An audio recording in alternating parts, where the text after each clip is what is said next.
Muito bom dia, muito boa tarde, muito boa noite. Está começando aqui mais um programa Panorama, aqui mesmo no canal Panorama Vasco. E é claro, você é sempre meu convidado especial. Então, chega mais, chega mais, chega mais, que hoje temos não só apenas a análise, né, entre Vasco 4 e Boa Vista 1, partida válida pelo Campeonato Carioca, mas também temos aí o assunto que envolve o Lelê, tá?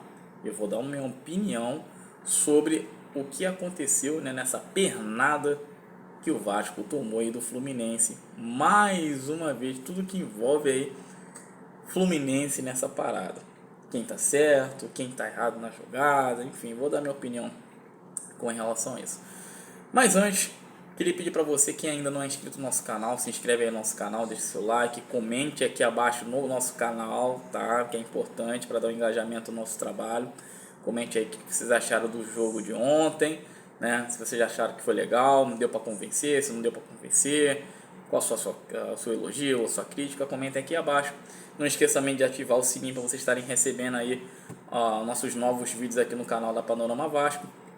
E agora vai ter vídeos postados lá na página da Panorama Vasco no Facebook, tá? Vai ter agora no canal, vai ter agora também na página oficial da Panorama Vasco no Facebook, tá? Então, para você que está me assistindo por lá pela página, deixe seu curtir e comentem lá abaixo no mesmo modo que nem tá comentando também no canal da Panorama Vasco, né? Deixa lá o que você achou, tudo mais e tal. Então, vocês comentem lá também. Quem for assistir por lá, tá?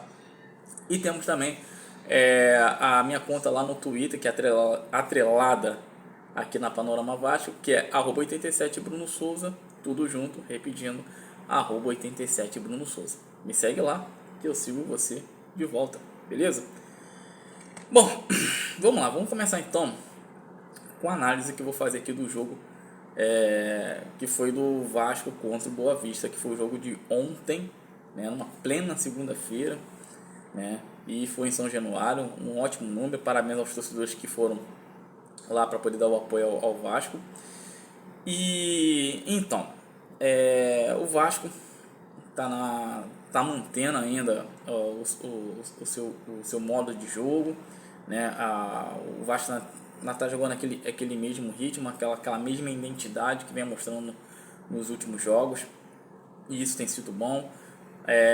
Os gols que aconteceram na partida foi tudo de forma tão natural, tudo bem trabalhado, principalmente nos gols aí do Pedro Raul. Nós estamos vendo a ascensão do Alex Teixeira, né? Vale destacar que o Alex Teixeira tá voltando a ser o que ele era antes, desde a época ali do Shakhtar Donetsk, não tão igual, né? Até pela conta do tempo, da idade dele e tudo mais tal, mas tá aquele estilo mesmo do que ele jogava no Shakhtar Donetsk, né? Então tá bacana de ver, né, essa evolução aí, né, esse crescimento de produção do Alex Teixeira, Pedro encontrando o caminho do gol, e quando não encontra o caminho do gol, ele tem sido participativo, ele tem conseguido dar algum passe, alguma coisa, ajeitando a bola para quem vem de trás, enfim, a participação dele, taticamente falando, tem sido muito boa, tem sido fundamental. Bom, só que também eu tenho que ter minhas críticas também, tá? Aqui para quem não conhece a Panorama Vasca aqui, o que eu faço aqui, nem tudo eu posso também estar elogiando, eu tenho que fazer minhas críticas pontuais dentro da partida, né? Como por exemplo o gol que o Vasco tomou, né? Isso foi até no segundo tempo, né? Num erro de passe do Jair, que ocasionou toda aquela jogada lá do Boa Vista, que já estava praticamente morto dentro de campo. E no vacilo que teve do goleiro Léo Jardim, ao despalmar uma bola que dava para perceber que era fácil, né? Dava até para defender em dois tempos, porque a bola não veio com muita força, né? Dá no mínimo dar dois tempos na bola. Ah, Bruno, mas você não é goleiro. Porra, mas eu mesmo não sendo goleiro, dava para notar que dava para fazer uma defesa em dois tempos, no mínimo. Aquela que você dá um tapa e depois você recupera. Porque a bola não estava forte.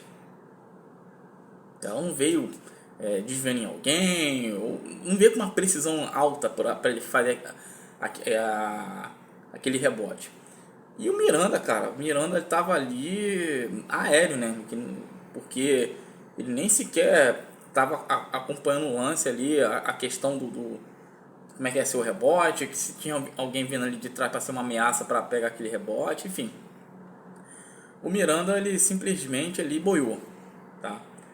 Mas esse ponto, é o que eu falo, esse é um ponto crucial, porque o Vasco não pode ficar bobeando na sua forma defensiva. O Vasco está se construindo na parte defensiva, não está completo, o sistema não está ainda 100% fechado. Nós temos um meio campo ali que está praticamente fechado, né? Depois pode vir o André, mas que vai ficar pouco tempo, tudo mais, mas vai agregar muita qualidade técnica ali. Depois vem o Marlon Gomes, de repente o Vasco traz mais um volante de mais de proteção ali, que precisa de fato ter um volante de proteção. Então aí a parte de meio campo ali vai se construir legal. Falta pouco ali, mas a defesa ela precisa realmente falta um detalhezinho que de repente possa ser esse cara, o Capasso, né, ele possa estar ali, né, fazendo dupla com o Léo e possa casar legal ali essa estrutura defensiva, né? O Miranda ainda não, infelizmente, ainda não passa confiança. Não tem feito jogos ruins, bizarros, não, mas ele é um jogador que ainda não está focado 100% ali, atento à situação de jogo, né? Ele ainda respira, né, aquela má qualidade dos times do Vasco de versão 2021 e 2022. Então ele ainda aquele resto daquele elenco ali, então ainda respira aquilo ali. Então é isso. O Vasco fez uma boa partida, né? Até porque o Boa Vista era um time frágil. O Vasco podia ter feito até mais do que 4-1, igual também contra o Trem também, né? Poderia ter feito mais, mas a questão do erro de passe deles ali. Erro de passe não, desculpa. Falei erro de passe, mas não tem nada a ver. É a questão de erro de finalização, né? Que não estava sendo feita com precisão. Isso faltou no Vasco, né? Então é basicamente isso que eu tenho para falar. Então o Vasco está no caminho certo, tá bem pavimentado. Lógico que o Campeonato Carioca não é volto a dizer sempre, o Campeonato Carioca não é um parâmetro para as outras competições, mas o trabalho, né, devemos dizer que o trabalho do Barbieri está sendo muito bem executado.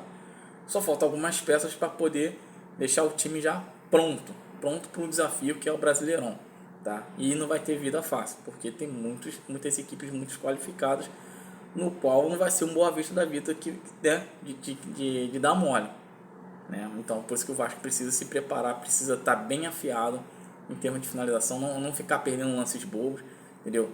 Porque qualquer momento, e outra coisa, né, voltando àquele assunto da defesa, se a gente não tiver uma defesa bem sólida para sustentar o Campeonato Brasileiro, a gente pode ter prejuízos e acabar aí que a gente seja rebaixado novamente. Então isso pode acontecer, tá? Isso pode acontecer. Não estou garantindo para vocês que esse time possa ali se sustentar ali na zona da Libertadores, que ainda não sabemos como é que vai ser o Vasco dentro do Campeonato Brasileiro. Eu olhando o desenho tático, o modo de jogo que o Vasco está apresentando, acredito até que possa fazer um futebol convincente de meio de tabela ali, mais ou menos, né? Entre o 7º colocado até o 10º colocado ali, mais ou menos. Acho que o Vasco, com esse time aí hoje, né, claro que ainda vai chegar outras contratações ao longo desse período da temporada, mas acredito que deve ficar por ali. Passando disso, já é uma grata surpresa. Aí já é uma grata surpresa e é o trabalho do Barbieri que está tendo um upgrade, né? Está dando uma melhora. Bom, agora saindo desse assunto de análise, agora vamos num assunto que envolve o Lelê, tá? O que acontece? O Vasco já vinha um mês e meio, mais ou menos, já negociando essa questão do Lelê, né? A diretoria está negociando com o empresário do Lelê, mas de uma maneira muito verbal. Muito verbal. E o empresário tinha dito até então que já estaria tudo certo, tudo mais, para ele se encaminhar para o Vasco, tá? só que não tinha nada assinado. O que é um perigo, é muito perigoso você tratar esses assuntos de forma verbal, né? Então, assim, o que que acontece? Aí, por conta disso tudo, o Fluminense, que sempre o Fluminense orbita ali o Vasco, querendo saber o que que o Vasco tá ali aprontando, tentando negociar com o jogador, tudo mais e tal. Eles não têm a criatividade de ir no mercado, trazer jogadores que sejam potencialmente melhores até o próprio Lelê, mas ele é o Vasco, vou lá, vou plantar ali uma rivalidade na questão de contratação. Eles tentaram fazer isso com o Jair, cara. Eles tentaram fazer isso com o Jair. O bom é que o Vasco já estava tudo pronto, tudo já ofertado pro cara, as condições e tudo mais. O Vasco chegou firme, jogou forte para trazer o Jair. E valeu muito a pena o investimento. Só que o Jair já é uma outra realidade. O Jair já construiu uma carreira muito boa, já é campeão brasileiro e tudo mais. Então é uma carreira já bem consolidada, um jogador que já não precisa mais mostrar para que veio. Dentro de campo a gente já vê o investimento que foi feito no Jair. Agora, a questão, cara, é o Lelê. O que o Lelê ainda apresentou pro futebol? Eu não estou desmerecendo o momento dele, não. É um momento bacana, pode vir de fato realmente estourar. Só que nesse momento ele é tratado como uma aposta, assim como na época o Aleph Manga, que o Vasco também tentou na época e tudo mais, não conseguiu. Nem os clubes cariocas conseguiram trazer esse garoto aí. Ele também era uma aposta. Né? Quando ele optou de fechar com o Goiás e tudo mais e tal. E era aquilo, né? Ou podia tanto dar certo ou podia não dar certo, né? Mas enfim, então a questão é essa. O Vasco já tentou no passado, não muito distante, essas apostas, e poucas dessas apostas deram certo e outras não. Felizmente não deram certo. Mas eu já vinha tratando o Lelê, até mesmo nas minhas redes sociais lá no Twitter, como uma aposta. Ele ainda precisava mostrar o seu valor em clubes grandes. Ele teria essa oportunidade no Vasco. Só que aí é o ponto que eu falo que para vocês isso aqui é uma opinião minha, tá? Vocês podem ter o direito de concordar ou discordar, mas isso aqui é uma opinião minha. Eu não posso negociar com qualquer jogador verbalmente, o empresário do jogador verbalmente. Não tem condições. Isso aí é uma atitude de juvenil, entendeu? Amadorismo puro. Não dá, entendeu? Aí o Paulo Plax, numa nessa entrevista lá, né, que acho que ele deu hoje mais cedo, foi questionado sobre a respeito do lance do Lelê. E em uma dessas ele disse que não faria leilão por esse jogador. De fato, eu até concordo que ele realmente não faça leilão, que ele veio para ser por empréstimo, mas a gente vai lá, vai tentar contratar ele por acima que o Fluminense está ofertando para ele lá, com salário maior. Não, tá certo. Não é um jogador consolidado. Igual usei o exemplo do Jair. É diferente. O cara é campeão brasileiro. Porra, o cara contribuiu muito para a campanha do Atlético Mineiro. Já está totalmente supervalorizado. O Lelê não é supervalorizado. Pelo menos até aqui ele não é. Ele está sendo valorizado no Campeonato Carioca, mas qual é o parâmetro que o Campeonato Carioca tem no cenário no Brasil? Entendeu? Então assim, claro, ele pode se transformar um novo Aleph Manga? Pode. Mas é uma aposta. E apostas não dá pra gente ficar contratando em um valor absurdo. Nesse ponto, tá certo do Paulo Bax não ter leiloado. Mas também eu já acho um erro grotesco de o cara não fazer um pré-contrato. Entendeu? Por que não fez um pré-contrato para poder segurar o jogador? Ou seja, confiou na palavra de um homem. E hoje em dia, no mundo dos negócios, não se pode ficar confiando na palavra do homem. Se não tiver o documento assinado, não adianta, tu toma a volta, pô. No mundo dos negócios, onde nós temos aí concorrência, um Fluminense que fica orbitando o tempo todo o Vasco, que não tem a criatividade de, no mercado aqui fora, pegar um outro nome e só pega os nomes que o Vasco tenta sondar, aí não dá, aí começa a perder, aí perde jogador para eles. Aí os caras falam, não, é porque, veja bem, né, veio a proposta do Fluminense, o Fluminense está disputando Libertadores, mas pode já inscrever o jogador lá e tudo mais e tal, vai valorizar mais o jogador, beleza, legal, tem todo o direito de escolher para onde quer ir. E aí a minha crítica também ao empresário, entendeu? Porque se ele falou, não, o Lelê ele vai vir pro Vasco, eu tô dando minha palavra que ele vai vir pro Vasco, e depois no outro dia o cara dá outro papo, isso não é papo de homem, isso não é papo de homem. Ele podia muito bem falar assim, estamos aí analisando as propostas e tudo mais, eu não posso te dar certeza agora, entendeu? As propostas que estão vindo aqui são propostas interessantes, são propostas muito boas, não, muito boas. E aí a gente vai ver o que fica melhor para o jogador. Para mim, como empresário, e principalmente para o jogador. Era para ser feito dessa forma, mas houve uma molecagem da parte do empresário, que ele não tratou de uma maneira honrosa, como um homem, e também o erro da diretoria, porque não fez pré-contrato. Os erros foram dos dois lados, entendeu? Mas essa é a minha opinião.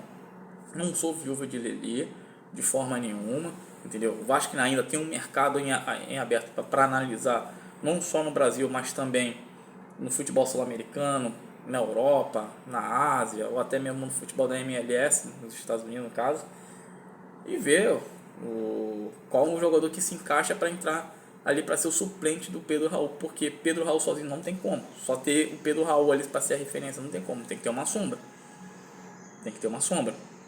se esse cara se machucar, vai quem? Improvisar o Figueiredo? Ignaldo, inclusive tá mal pra caramba.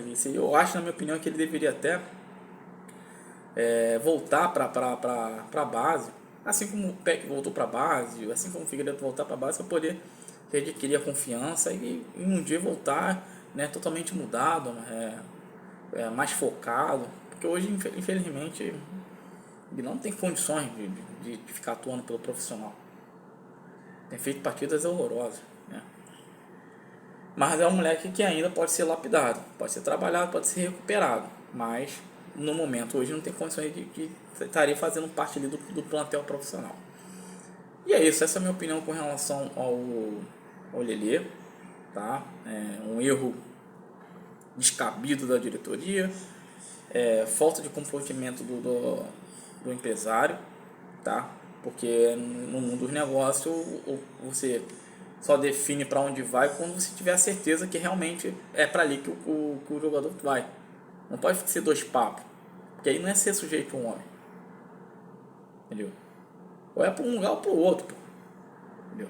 Agora você não pode chegar para uma diretoria e falar que vai, que ele já tá cravado aí, e no outro dia falar que não, escutamos aqui o Fluminense, não, fazer os outros de palhaço, né? E aí eles fizeram a diretoria de palhaço, mas também a diretoria, infelizmente, também deu uma de juvenil, né? Esperamos que daqui para frente a diretoria pense melhor, não faça essa loucura e ofereça um pré-contrato, né, para evitar esses tipos de coisinhas aí que acontecem no futebol, beleza? Bom, e é isso aí, rapaziada, como eu falei, comente aqui abaixo, tanto no YouTube ou para quem está assistindo no Facebook. Se inscreva no nosso canal, quem ainda não curtiu nossa página, curta aí e dá essa força aqui para o nosso trabalho aqui na Panorama Vasco, beleza? Um forte abraço a todos e até a próxima, valeu!